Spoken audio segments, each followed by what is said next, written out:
पाकिस्तान के लिए तौसीफ फंड सहूलत के तहत $7 अरब कर्ज की मंजूरी दे दी। 30 सितंबर तक $1.1 अरब की पहली किस्त मिलने का इम्कान।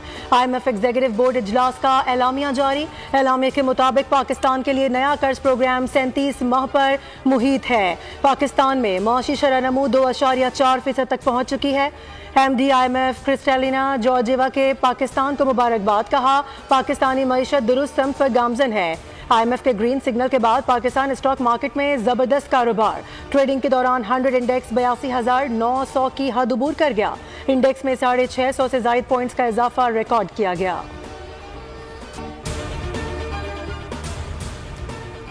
वज़ीर आज़म शहबाज शरीफ ने $7 अरब के IMF पैकेज की मंजूरी पर खुशी का इजहार किया। कहा कि अल्लाह के फजल से माशी इस्लाहत का नफाज तेजी से जारी है। पाकिस्तान के माशी इस्तेहकाम के बाद माशी तरक्की के अहदाफ के हुसूल के लिए मेहनत जारी रखेंगे। पाकिस्तान में कारोबारी सरगर्मी और सरमायाकारी में इजाफा होशाइन है। वज़ीर आज़म ने माशी टीम की मेहनत को सराहा। IMF के साथ मामला तय पाए और उन मामला के तय पाने के बाद आई थिंक हमारी इकॉनमी एक ठीक सिमत में चलना शुरू हुई। ये चहमगोइयाँ हो रही थी कि जी पाकिस्तान डिफॉल्ट कर जाएगा, तो ये डिफॉल्ट को अवर्ट करके अगर आज हम इस मकाम पे पहुंचे हैं कि आपके सारे इंडिकेटर्स मुस्बत हैं और ब्लूमबर्ग जैसा फाइनेंशियल जर्नल ये कह रहा है कि आपकी स्टॉक मार्केट एशिया की इमर्जिंग स्टॉक मार्केट्स के अंदर है। IMF से मुआहदे के बाद मईशत ठीक होना शुरू हुई। ब्लूमबर्ग ने पाकिस्तान की मईशत को मजबूत करार दिया। वज़ीर इत्तलात अता तारर की न्यूयॉर्क में न्यूज़ कॉन्फ्रेंस। कहा, बातें हो रही थी कि पाकिस्तान डिफॉल्ट कर जाएगा, अब दुनिया पाकिस्तान की तारीफ कर रही है। दहशतगर्दी की जंग में हमारी इकॉनमी को नुकसान हुआ। PTI को भी तनकीद का निशाना बनाया। कहा, क्या सियासतदानों का यही काम रह गया है कि नफरतें फैलाएं, गालियां दें।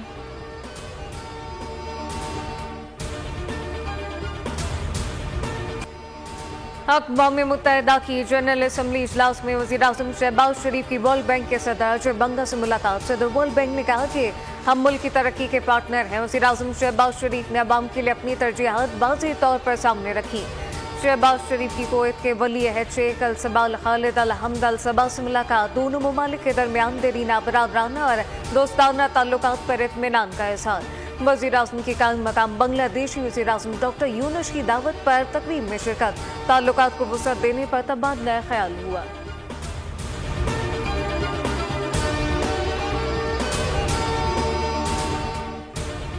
वज़ीर आज़म की फ़लस्तीनी सदर महमूद अब्बास से मुलाकात। गज़ा में इसराइली जारहियत की शदीद मज़म्मत। वज़ीर आज़म ने कहा, अक़वाम आलम फ़लस्तीन की आज़ाद रियासत की तश्कील यकीनी बनाएं। आज़ाद फ़लस्तीन के बगैर ख़ित्ते में पायदार अमन कायम नहीं हो सकता।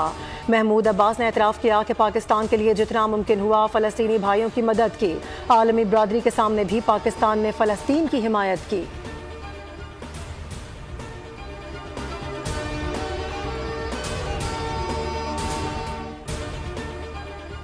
अक़वाम मुत्तहिदा में लबनान की सूरत हाल पर इजलास। ईरान ने कहा, लबनान में मुकम्मल जंग हुई तो ईरान ला ताल्लुक नहीं रह सकता।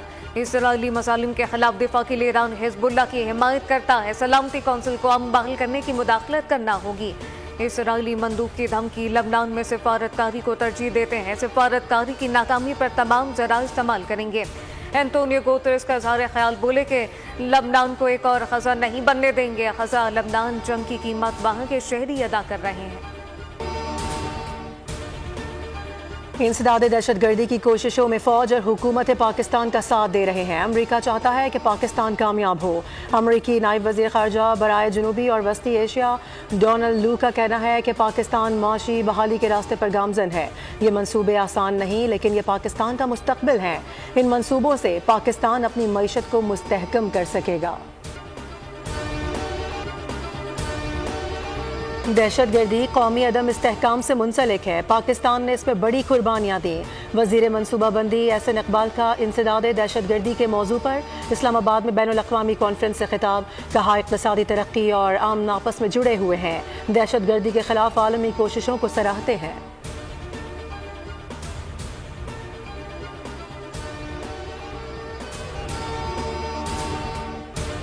मैरीटाइम सिक्योरिटी और ब्लू इकोनॉमी पर खुसूसी तवज्जो दे रहे हैं। समुद्री तिजारत के लिहाज से पाकिस्तान की लोकेशन इस खत्ते में सबसे अहम है।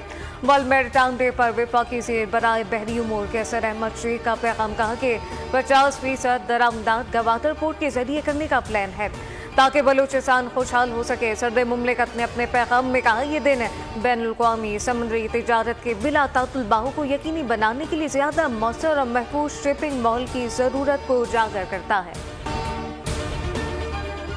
सुप्रीम कोर्ट की मखसूस नशस्तों से मुतालिक फैसले पर अमल दरामद का मामला। इलेक्शन कमीशन इत्तेफाक राय पैदा करने में नाकाम, आज फिर बैठक लगेगी।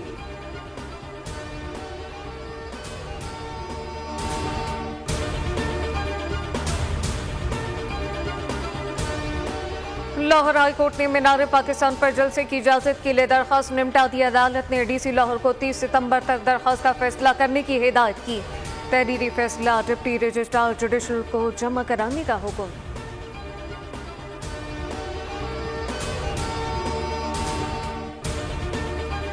इस्लामाबाद हाई कोर्ट ने शहीद जुल्फिकार अली भुट्टो यूनिवर्सिटी को MD कैट के नताइज जारी करने की इजाज़त दे दी। जस्टिस अरबाब मोहम्मद ताहिर ने इस्तफसार किया, किसी और सूबे में ऐसा कुछ नहीं हुआ, सिर्फ यहाँ ऐसा क्यों हुआ। आप एक कमेटी बनाएं जो इस मामले को देखेगी। जस्टिस अरबाब ताहिर की रजिस्ट्रार यूनिवर्सिटी को हिदायत।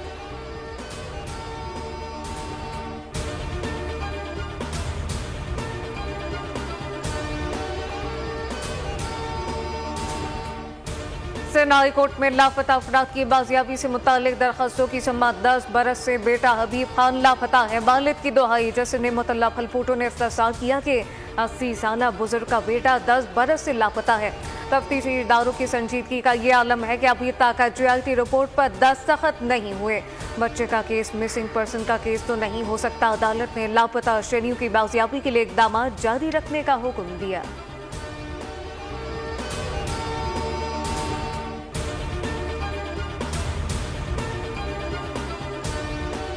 मुतालबा है कि इलेक्ट्रिक का लाइसेंस फौरी मनसूख किया जाए। लोड शेडिंग का खात्मा होना चाहिए। अमीर जमात इस्लामी कराची मुनम जफर की न्यूज़ कॉन्फ्रेंस, कहा लोगों पर जुल्म के पहाड़ तोड़े जा रहे हैं। 29 सितंबर कराची की मरकजी शाहराहों पर एहतजाजी मुजाहिरे करेंगे।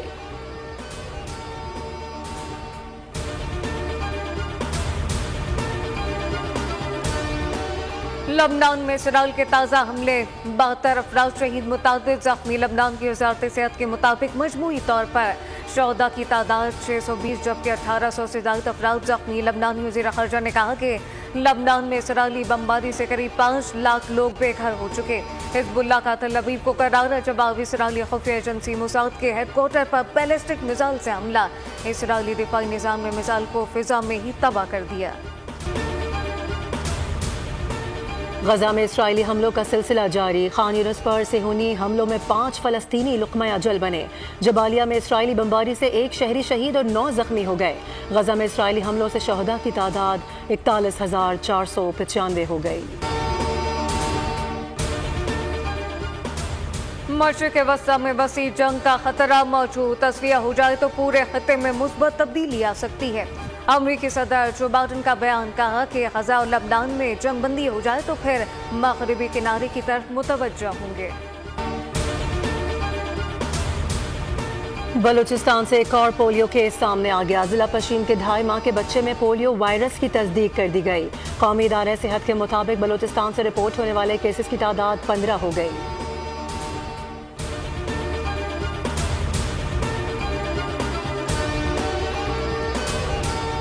मुल्क के बड़े शहरों में डेंगू के फैलाव के खतरे के पेश नजर वजारत सेहत ने अलर्ट जारी कर दिया।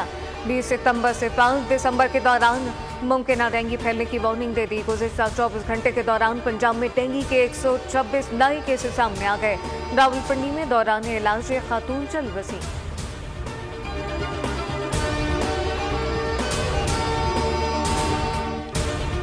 Arts council of Pakistan Karachi के ज़ेर एहतमाम वर्ल्ड कल्चरल फेस्टिवल सज गया। 30 अक्टूबर तक जारी मेले में 40 ममालिक शिरकत करेंगे। 450 से ज़ायद फनकार परफॉर्म करेंगे। पाकिस्तान और बैनुल अक़वामी theatre, fine art, music, dance, qawwali, sarangi और बांसुरी जैसे साज भी फेस्टिवल को 4 चांद लगाएंगे। ICC women T20 world cup की ट्रॉफी का दौरा है पाकिस्तान। 18 से 21 सितंबर तक पाकिस्तान में रहने वाली ट्रॉफी को मुल्तान, लाहौर, फैसलाबाद के तारीखी मकामात पर ले जाया गया। चमचमाती ट्रॉफी के साथ फैंस ने तस्वीरें बनवाई। चैंपियंस वनडे कप के एलिमिनेटर राउंड में लायंस ने स्टालियंस को 12 रन से शिकस्त दे दी। 264 रन के हदफ के ताक़ुब में स्टालियंस की टीम 251 रन पर आउट हुई। खुशदिल शाह और अहमद दानियाल ने 3-3 शिकार किए। इससे पहले लायंस ने अपनी बारी पर 263 रन स्कोर किए। अहमद दानियाल ने आउट हुए बगैर 65 रन का हिस्सा डाला। लायंस की टीम फाइनल में जगह के लिए जुम्मे को मारखोर से टकराएगी। इवेंट का फाइनल इतवार को खेला जाएगा।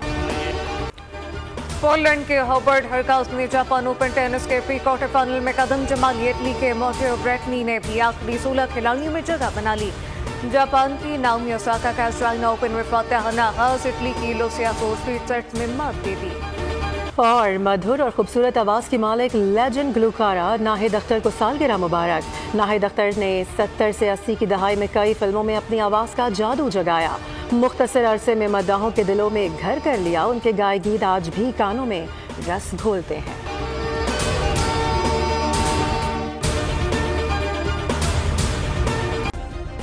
सब्सक्राइब करें और बेल दबाएं ताकि कोई खबर रह न जाए।